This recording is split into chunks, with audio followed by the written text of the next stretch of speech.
حبيبي يا قرآني.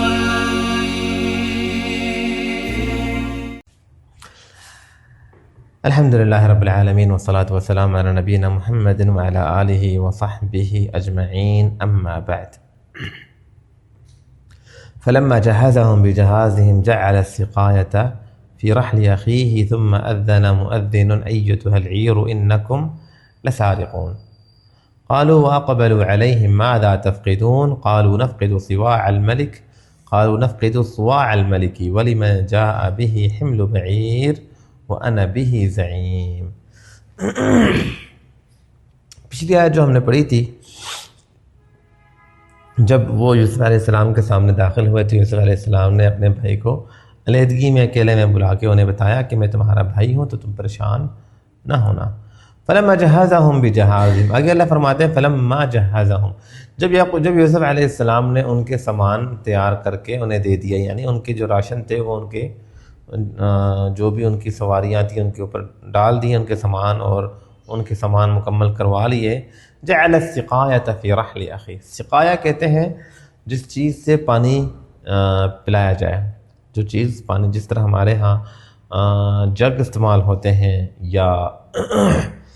جس طرح تھرماس استعمال ہوتے ہیں یا اس طرح کی جو چیزیں استعمال ہوتی ہیں، اس زمانے میں بادشاہ جو ہوتے تھے وہ شراب پینے کے لیے اس طریقے کے مشکیزیں اور اس طرح کی چیزیں استعمال کرتے تھے، جو کچھ روایتوں کے مطابق معلوم پڑتا ہے شاید وہ سونے کے ہوتے تھے، جو یعنی بہت قیمتی ہوتے تھے. بہرحال تو جعل السقایۃ، یوسف علیہ السلام نے وہ جو مشکیزہ تھا، وہ جو بھی چیز تھی، اسے فی رحل اخیہ، اپنے بھائی کے سامان میں، کیونکہ ہر ایک کے الگ الگ سامان بندھے ہوئے تھے. ہر 11 بھائی آئے تھے تو ان کی 11 سواریاں تھیں، اور 11 سواریوں پہ 11 بھائیوں کے الگ الگ انہوں نے راشن ان کو دیے تھے. جو بھی گندم تھا، اناج تھا، جو بھی تھا وہ الگ الگ، ہر بھائی کا الگ الگ تھا کہ یہ اس کا ہے، یہ اس کا ہے، یہ اس کا ہے، یہ اس کا ہے، یہ اس کا ہے، ٹھیک ہے. اور کیونکہ بادشاہ کا یہ نظام تھا کہ ایک شخص کا ایک انہوں نے وہ رکھا تھا کہ ایک شخص کو ہم صرف اتنا ہی دیں گے، تو وہ اسی لحاظ سے اس سواری کا ہر سواری کو بندے کے ساتھ جوڑتے اور اس پہ اس کا سامان ڈالتے، جو پتہ چلتا ہے کہ یہ سامان اس شخص کا ہے. تو ہوا یوں کہ انہوں نے جعل السقایۃ فی رحل اخی، اس اپنے بھائی کے سامان کے اندر وہ جو سونے کا، وہ جو بھی قیمتی جو جگ یا جو بھی پانی پلانے، شراب پلانے کے لیے جو چیز استعمال ہوتی تھی، اسے انہوں نے اپنے بھائی کے سامان میں ڈال دیا. تو مأذن مؤذن، پھر ایک اعلان کرنے والے نے اذن مطلب ہوتا ہے اعلان کرنا، ہم کہتے ہیں نا اذان دینا. اذان کا مطلب ہے کہ نماز کے لیے اعلان کرنا، بتانا لوگوں کو کہ نماز کا وقت ہو چکا ہے. اذن، اذان دیا، بلایا، پکارا، اذان دیا، اعلان کیا. مؤذن، ایک اعلان کرنے والے نے، ایک اعلان کرنے والے نے اعلان کیا. ایتھا، اچھا وہ اعلان کرنے والا کون تھا آگے پڑھیں گے. ایتھا العیر، ایتھا العیر یعنی اے قافلہ والو، عیر مطلب اے قافلے والو،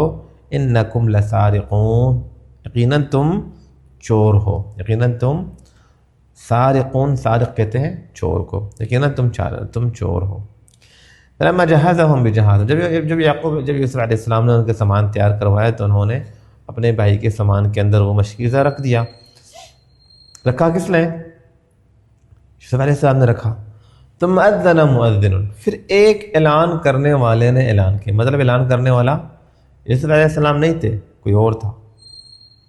انہوں نے ان کو کہا کہ آپ اعلان کریں. ایتھا العیر، اس نے فوراً اعلان کیا اور کہا کہ کیونکہ ابھی یہ سامان لے کے نکلے ہی تھے، اور ظاہری بات ہے یہ 10 بھائی 11 بھائی ایک ساتھ جب نکلیں گے تو یہ پورا ایک قافلہ ہی ہے، ایک بڑی تعداد میں یہ لوگ جا رہے تھے. تو اے قافلہ والو انکم لسارقون، تم چور ہو. اچھا یہاں پہ یہ بات بھی آ سکتی ہے ذہن میں کہ انہوں نے کیوں ان کو چور کہا؟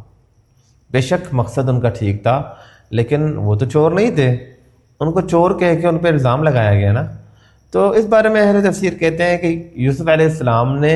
ان کو چور نہیں کہا، وہ تو اللہ کے نبی ہیں، وہ جھوٹ نہیں بولتے تھے. انہوں نے تو نہیں کہا کہ یہ چور ہیں، اس شخص نے کہا جس کو اعلان کرنے کے لیے کہا، اور اس شخص کو غالباً یہ کہا گیا کہ یہ جو سونے کا جو مشکیزہ ہے یا جو بھی ہے وہ گم ہو گیا، وہ دیکھے کہاں ہے، غائب ہو گیا، یہاں پہ نہیں ہے،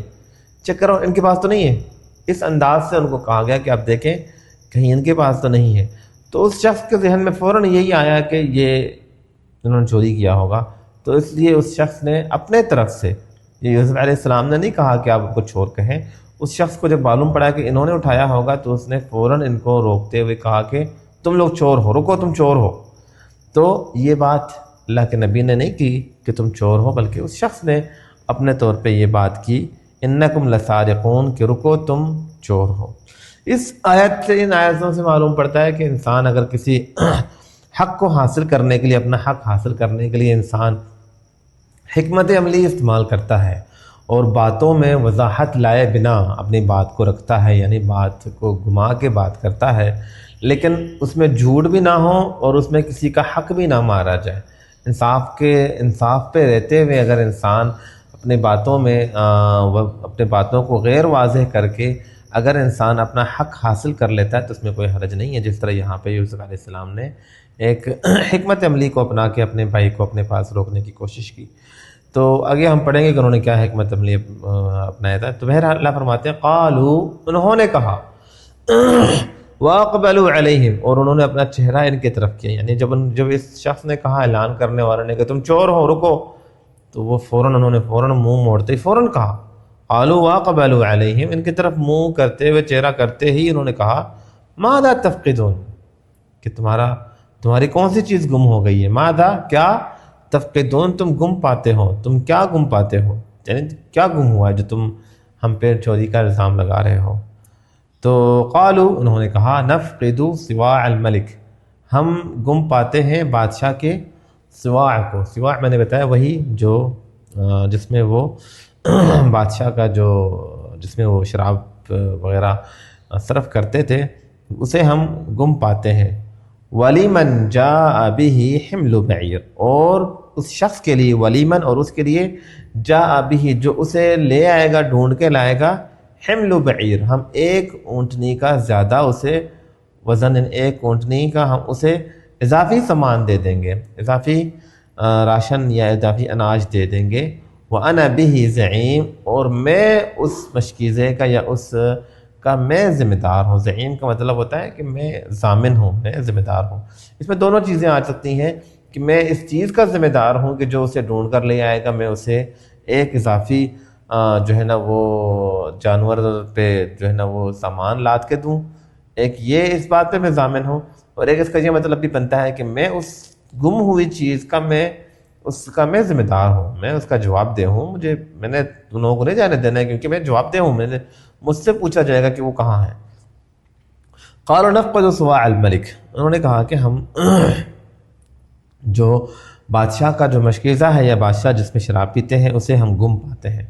ولیمن، اور ساتھ ہی ایک تو انہوں نے یہ بات بتا دی، ساتھ ہی یہ بھی بتا دیا کہ جو اسے ڈھونڈ کے دے گا، جو اسے لے آئے گا ہمارے پاس، حمل بعیر، ہم اسے ایک اونٹنی کے وزن کے برابر اضافی سامان دیں گے۔ وَأَنَا بِهِ زعیم، تو اس سے یہ معلوم پڑ رہا ہے کہ اگر انسان کسی چیز کو حاصل کرنے کے لیے کوئی انعام رکھتا ہے کہ میری فلاں چیز مل جاتی ہے تو اس پہ میں یہ انعام دوں گا، ٹھیک ہے، بشرطے کہ اس میں جو یہ جو ہوتے ہیں کیا کہتے ہیں، جوا نہ ہو، پیسے اتنے ڈالو کہ جس طرح آج کل لوگوں نے رکھے ہوتے ہیں، اتنے پیسے ڈالو اور اگر آپ کا نام نکل آیا، لک نکل آیا تو آپ کو یہ نام ملے گا، یہ تو جوئے کا قسم ہے۔ اگر انسان اپنی چیز، میرے پاس فرض کرے میری دکان ہے، میری چیزیں ہیں، تو میں کہتا ہوں کہ یار جو یہ چیز اگر میری بک جاتی ہے یا جو بکواتا ہے تو میں اسے فلاں چیز انعام دوں گا، یا کوئی ایسی چیز، کیونکہ دکان بھی میری ہے، چیزیں بھی میری ہیں، انعام بھی میں اپنی خوشی سے اپنی مرضی سے دے رہا ہوں، تو اس میں کوئی حرج نہیں، جس طرح یہاں معلوم پڑ رہا ہے۔ یا پھر کوئی چیز اگر گم ہو چکی ہو، انسان اس چیز کو حاصل کرنے کے لیے اس پہ انعام رکھتا ہے۔ آج کل اس طرح کے آپ کو بہت سارے کیسز ملیں گے لوگوں کے، اللہ تعالی ہم سب کی حفاظت کرے اور اللہ تعالی ہر پریشانی سے محفوظ رکھے۔ بچے گم ہو جاتے ہیں تو پھر آپ وہاں پہ انعام رکھ سکتے ہیں کہ جو میرے بیٹے کو جو ہے نا وہ ڈھونڈ دے گا، میں اسے یہ انعام دوں گا، اتنے پیسے دے دوں گا، یہ چیز دے دوں گا۔ تو اس آیت سے معلوم پڑتا ہے اور دیگر احادیث اور دلائل سے معلوم پڑتا ہے کہ اس کی اجازت اسلام میں ہے۔ قالوا نفقد صواع الملك ولمن جاء به حمل بعير وأنا به زعيم قالوا تالله لقد علمتم ما جئنا لنفسد في الأرض وما كنا سارقين، انہوں نے کہا قالوا تالله، اللہ کی قسم، لقد علمتم، یقیناً تم اس بات کو جان چکے ہو، یعنی تمہیں اس بات کا اندازہ ہوگا، ما جئنا ہم نہیں آئے ہیں لنفسد فی الارض زمین میں فساد پہ لانے کے لیے، ہم یہاں اس زمین پہ یعنی مصر میں ہم فساد پہ لانے نہیں آئے ہیں، وما کننا سارقین اور ہم جھوٹے ہم چور نہیں ہیں۔ قالوا تاللہ، یوسف علیہ السلام کے بھائیوں نے کہا اللہ کی قسم آپ اس بات سے بخوبی واقف ہیں، یعنی ہم پہلے بھی ایک بار آئے ہیں اور ہم ابھی دوبارہ آئے ہیں، ہمارے باتوں سے ہمارے انداز سے آپ کو یہ تو اندازہ ہو گیا ہوگا ما جئنا لنفسد فی الارض کہ ہم زمین میں فساد پلانے نہیں آئے ہیں۔ اور فساد کسے کہتے ہیں؟ فساد امن کو خراب کرنا، امن کو تباہ کرنا۔ اگر لوگ ایک علاقے میں ایک جگہ میں لوگ سارے سکون سے رہ رہے ہیں تو میری کوئی بات میرا کوئی انداز اگر جس سے وہاں فساد پھیل جائے اور لوگوں کے درمیان بد مذہبی بد نظمی اور لوگوں کے درمیان تکرار آ جائے، لوگوں کے درمیان نفرت آ جائے، لوگوں کے درمیان درار آ جائے تو ایسے فساد کہتے ہیں۔ اور اس سے یہ معلوم پڑ رہا ہے کہ چوری کرنا بھی فساد ہے، کیونکہ چور فساد پھیلا رہا ہے۔ ایک جب انسان چوری کرتا ہے، جو جس سے چوری کیا جس کی چیز چوری ہو رہی ہے آپ اس کو پریشان کر رہے ہیں، وہ نظام کو آپ ڈسٹرب کر رہے ہیں، اس لیے اسلام نے چوری پہ سخت سزا رکھی ہے کہ چور کا ہاتھ کاٹا جائے۔ بہرحال انہوں نے کہا کہ یہ چوری کرنا تو فساد ہے اور ہم زمین میں فساد پھیلانے تو نہیں آئے ہیں، وما کننا سارقین اور ہم چور نہیں ہیں، انشاءاللہ باقی جو ہے نا وہ ہم اگلی آیتوں میں پڑھیں گے۔ اللہ تعالی ہم سب کو ان آیتوں کو سمجھنے کی توفیق عطا فرمائے۔ سبحانک اللہم و بحمدک، اشہد ان لا الہ الا انت، نستغفرک و نتوب الیک۔ جزاکم اللہ خیرا۔